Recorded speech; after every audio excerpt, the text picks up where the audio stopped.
My wife got in an accident and it exposed her cheating. So I abandoned her at the hospital without any money, divorced and made her single and jobless.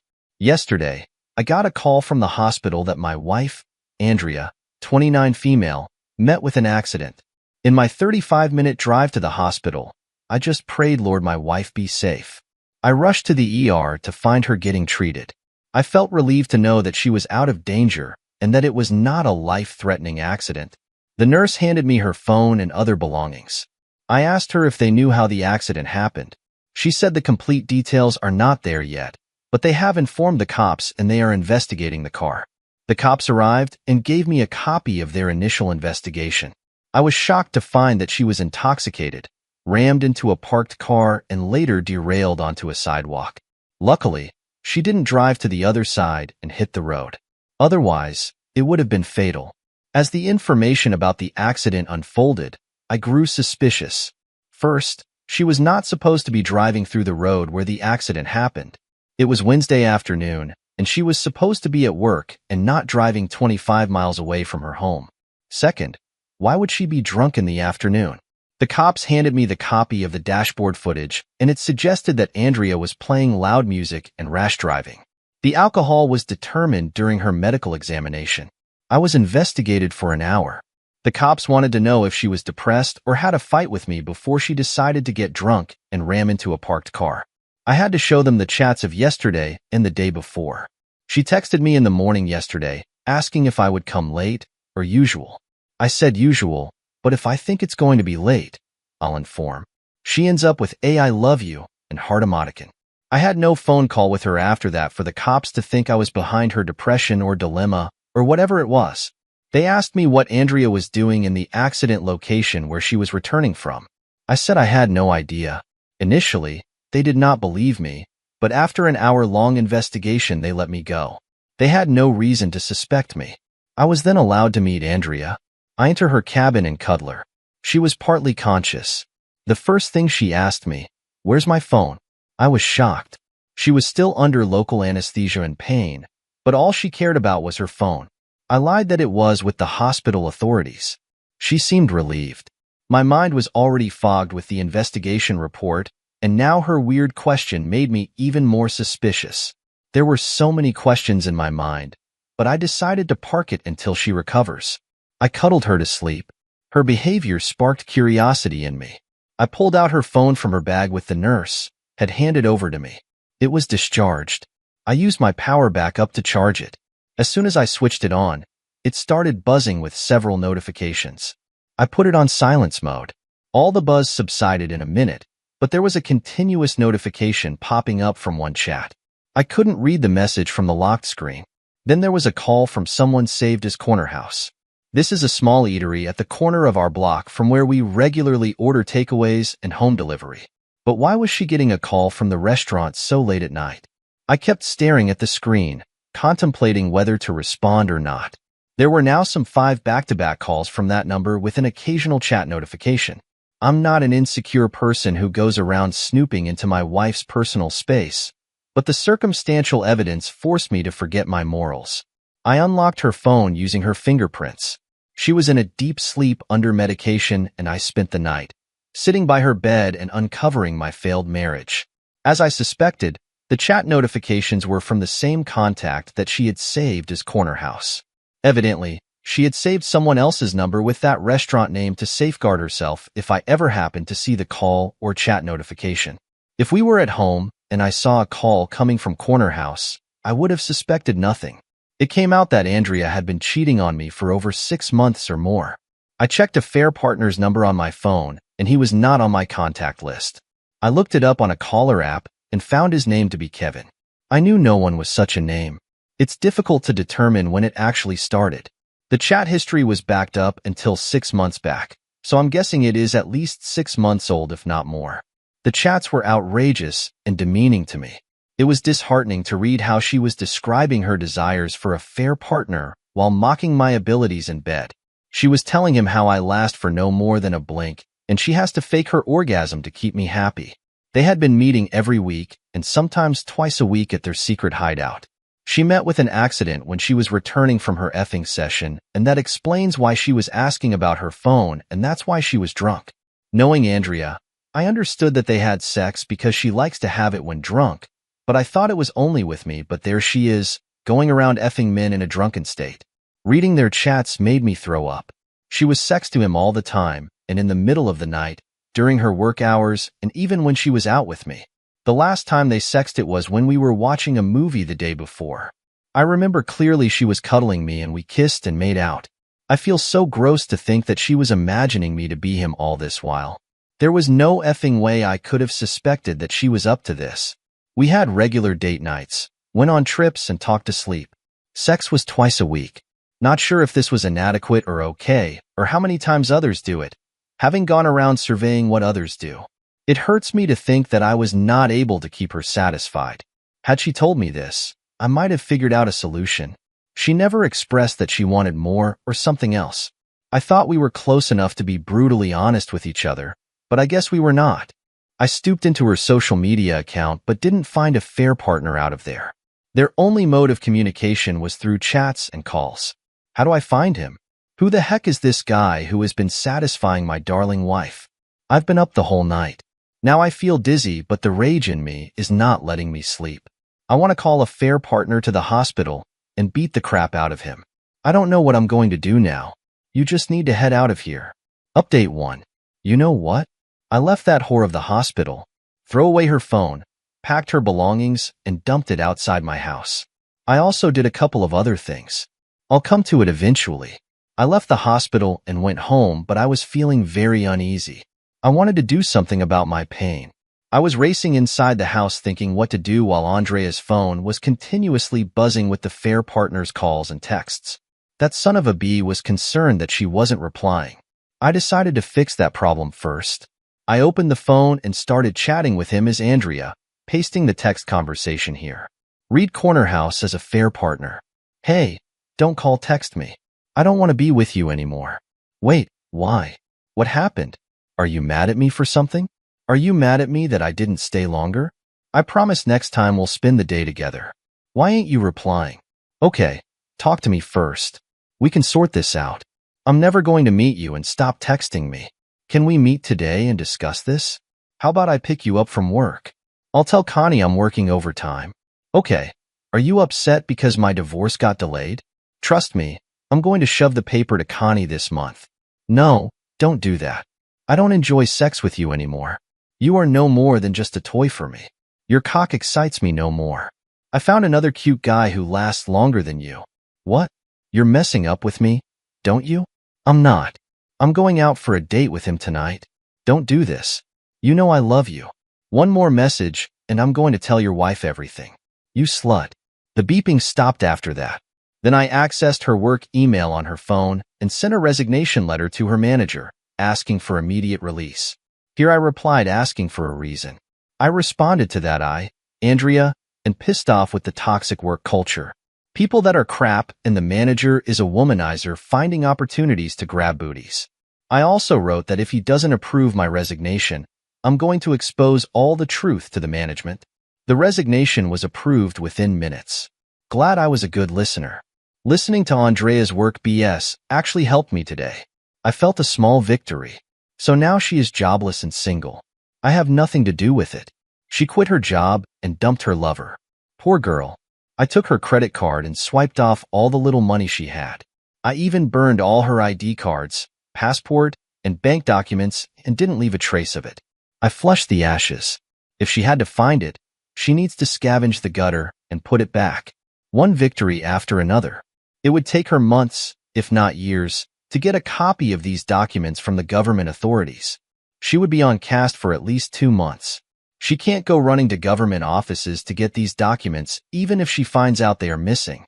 She's going to face the first blow today when she wakes up from her slumber or sleep of anesthesia. I'm gone from the hospital. She doesn't have her phone. No one in her family or friends knows that she's in the hospital. She doesn't have her insurance details with her. I'm not saying she would be stuck at the hospital for ages. No, but she would have to struggle for every bit of it. She has no card, money to pay the hospital bills. Even if she manages to contact her insurance provider, She has no ID with her. She might take the authorities' help to call her parents or friends, but that's not going to be easy. Her parents live 5 hours apart, but see how her friends are going to help. After having a satisfactory smile pulling this off, I packed her clothes, accessories, and other belongings and kept them outside the house. Although in the middle of this, I got a call from the hospital. The doctor wanted me there to discuss the discharge formalities. I asked when are they going to discharge her? They said tomorrow. I said I'll be there tomorrow. Right now I'm stuck with other stuff. They said it would delay the process and they might keep her admitted for another day. I said sure, we can handle 1 extra day's charge. Good for her. After a couple of hours, I again got a call from the hospital. This night I was Andrea asking me to come. I said sure baby. I came home for a shower. We'll be there in an hour.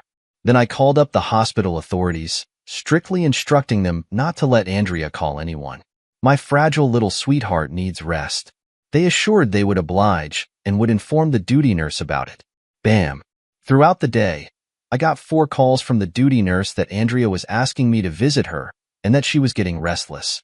Initially, I thought I'd ghosted and immortally and I'm not going to come, but that would have made her switch to other people for help. So instead of that, I kept buying time and left her hanging. Next, I'm going to change my locks so that she's blocked from my house. I'm also going to meet my lawyer tomorrow and discuss my odds of getting rid of her without paying a penny. But that's it until now. Update 2. What a whirlwind it has been. I messed up with the hospital authorities for 2 days before ghosting them. They called me to clear the discharge formalities and take her home, and I kept borrowing time that I was out of town. Andrea got suspicious of my actions. Her phone was missing. I had told her that it was with the nurse, but the nurse would have informed her by now that it was with me. She would have added up the math and understood that I have discovered the truth. The other reason was that I had never neglected her. She knew that if not for any major reason, I could not abandon her in this state when she was in the hospital recovering from an accident. I played around for 2 days before ghosting them. But before that, I had collected all the evidence of Andrea's cheating from her phone and kept my lawyer in confidence. This was to safeguard myself if the hospital got the cops involved. Andrea called up her parents when she realized that things have screwed up. Her parents arrived at my door, yelling at me that I abandoned her daughter to die at the hospital and informed no one about it. I let them vent out before I showed them the sex, where their daughter was flaunting her sexuality with another man, and watched them mellow down. They were like, "Oh, we're sorry for what she has done, but this is no time for revenge. She needs you now. You took a holy vow that you would take care of your wife in sickness." What? Didn't she take a vow too that she would not seek any other men apart from me? What happened to her vow? Right, she has shoved it up her, but so I'm going to do the same. Vows my butt. They got infuriated by my words and stood up to leave, threatening to drag me to court. I said, on your way, take her trash away from here. My house has no place for her and her filthy stuff. They cursed me and took her belongings with them. I'm guessing they have taken Andrea with them until she recovers. As per the latest update by my lawyer, the divorce paper will reach her in a week. We're going to use her infidelity to get rid of her. Using her chat conversation, my lawyer also has made a case that she was potted with a fair partner to divorce me and rip me off financially, and I did everything to safeguard myself and not to harm her. So far so good. Waiting for the divorce papers to be served. Update 3. So the divorce papers reach her and she greeks out. She's still immobile, wrapped in a cast. She sent me hundreds of voicemails, some with threats, some with curses, and some with requests for a meeting. I ignored all of it. Then she sent a long, threatening email that she's going to sue me for destroying her IDs, emptying her credit card, and forging her resignation at work. I replied, "Chair, go ahead if you have the money and time to fight the case. It's going to take ages for her to prove that I had done all of this what she was saying. Remember, you don't have a job or money. If you drag me to court, I'm going to press a counter case of humiliation and infidelity, and I have evidence of these charges. Better suck it up and sign the divorce papers and get done with it." The threats and pleadings stopped, but she was not signing the papers either. She emailed my lawyer that she needs a meeting before deciding on her move. My lawyer suggested I meet her, but asked me to lay some ground rules. Meeting at a public place. No premises. No ter violence. And no physical contact, hugging or whatsoever. Also, Our conversation would be recorded so that she doesn't frame me falsely. If needed, my lawyer would accompany me or would be on a call with me. I relayed the instructions to her, and she agreed. My lawyer also suggested I try and convince her for out-of-the-court settlement to save money and time. I went there alone. Lawyer asked me to call him if needed. I set the recorder and sat there waiting for her to take the lead. She started off by saying, "You played smart. You did everything to destroy me, and you were successful too. I have no job, no money, and yeah, no man. He left me." I asked her, "So you were angry because I chased off your lover?" She said, "No. He was a loser and I was going to get rid of him anyways." Her nonchalant response made me crack up. I busted out and laughed her and she joined me in this. It took me to our pre-dating days when we used to discuss the men who would hit on her and would laugh at their pickup lines. Jokes on me. I got picked up at the end and became a subject of laughter. She said, "Why are you doing this to me with tears in your eyes?" I asked why she cheated on me when we had everything so beautiful. She had no answer. She said it was just for fun, and it didn't mean anything. She was just fooling around with a fair partner and called him a simp man. I said, "Well, I guess I'm a simp for sitting here with you and talking to you after you went sleeping with another man behind my back." She said, "Oh, come on, let's move on from this." I said, "I'm being civil with you, but this doesn't mean I'm going to have you back in my life. I'm never going to forgive you. You hurt me, and it was a sheer betrayal. You mocked me and discussed our sex life with your fair partner. You even said that my small dick went halfway into you, and I didn't satisfy you." Tears rolled up in my eyes as I said this. This was nothing short of humiliation for me. She held my hands, cried, and apologized. I shrugged off her hands and yelled, "No touching. Stay away from me." She pulled back herself. I wiped my face and said that even if I forgive her, I cannot stop thinking that she was taking our sex life outside of our house and mocking me. Whenever I would kiss her or have sex with her, I would always think I'm not enough. Not only her, nowadays I think I would ever be confident with another woman. I would always think, what if she thinks the same as Andrea? What if I'm really not enough? She was again crying and said, "I didn't mean any of those things." I said to a fair partner, I said it only to take him in confidence. "You are enough. You kept me happy. I was a fool to get distracted and cheat on you, but I promise I never loved a fair partner but you. I never thought of leaving you. Please trust me." I said, "Trust you never." She pressured me, assuring that she would be loyal and would never lay her eyes on anyone else but me. I said, "Didn't you take this vow at the altar yet you slept with another man?" She was left with no choice but to sign the papers. She said okay, and pulled out the papers from her bag and signed them with shivering hands. She looked at me with teary eyes while handing over the papers. I was also in tears. All my rage was now flowing out his pain. Everything is now over. We have known each other for more than a decade. To ease the situation, I asked, "So would you be running back to a fair partner now?" She laughed and said, "No, he doesn't want me anymore. He doesn't want to listen that it was you. He said he's not going to cheat on his wife for a flaky woman." Oops, too bad. With the pain and remorse she said, "But you'd be happy. You get your revenge. You ripped me off of everything. I lost everything. I guess I deserve it." We left after that. No hugs, no goodbyes. I just stood up and left.